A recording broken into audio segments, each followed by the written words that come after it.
தனுஷ் அவர்கள் மேல வந்து தொடர்ந்து இந்த கான்ட்ரவர்சி வந்துட்டே இருக்கு. டிவோர்ஸ் ஆனா யாருக்கு டிவோர்ஸ் ஆனாலும் இருக்கட்டும், நீங்க என்ன தனுஷோட ஃப்ரெண்டா அப்படின்ற மாதிரி எல்லாருமே வந்து சொல்லிட்டே இருக்காங்க. ஏன் அப்படி சொல்றாங்க சார்?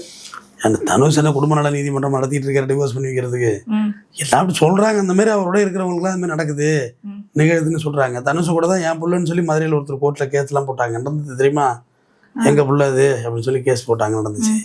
தனுஷ் வந்துமா இப்ப சமீபத்தில் வளர்ந்த ஒரு பெரிய நடிகர் ரஜினிகாந்தோடைய மருமகன். ஒரு காலத்துல எக்ஸ் மருமகன் பணம் நிறைய சம்பாதிச்சிட்டாரு. தனுஷுக்கு ஃப்ளாப்பே கிடையாது சமீபத்தில் படங்கள்லாம். வெற்றிமாறன் காம்பினேஷனில் வந்து ஓஹோன்னு வடசென்னை தூக்குனுச்சு. வெற்றிமாறனுக்கு அவருக்குமே இதை கான்ட்ரவர்சி தான் சொன்னாங்க. இப்போ கூட இந்த படம் நல்லா இருந்தது, இட்லி கடை அவரே டைரக்ட் பண்ணது. இந்த கதை குடும்பத்தோட பார்க்கறது ஒரு நல்லா நீட்டாக இருந்துச்சு. நிறைய லாஜிக்கல் மிஸ்டேக்கு, ஆனால் ஓரளவு ஃபைனாக எடுக்கிறாரு.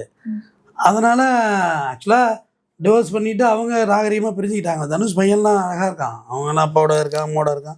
அவங்க லைஃப் ஸ்டைல் வேறு மாதிரி தான். ரஜினிக்கு அதில் பெரிய வருத்தம், வாழ்க்கை சரியாக அமையலை பொண்ணு வாழ்க்கைங்கிறதுல ஒரு பெரிய வருத்தம் ரஜினிக்கு. அவர் அது ரொம்ப நொந்து, அதில் தான் நொந்து உடம்பு சரியில்லாமல் போச்சு இடையில அவருக்கு. இப்போ பாய்ஸ் கடனில் வீடு வாங்கிட்டார். யார்? தனுஷ். ஏன்ப்பா நான்லாம் பாய்ஸ் கடனில் வீடு வாங்கக்கூடாதா அப்படின்னு பேசுகிறாரு.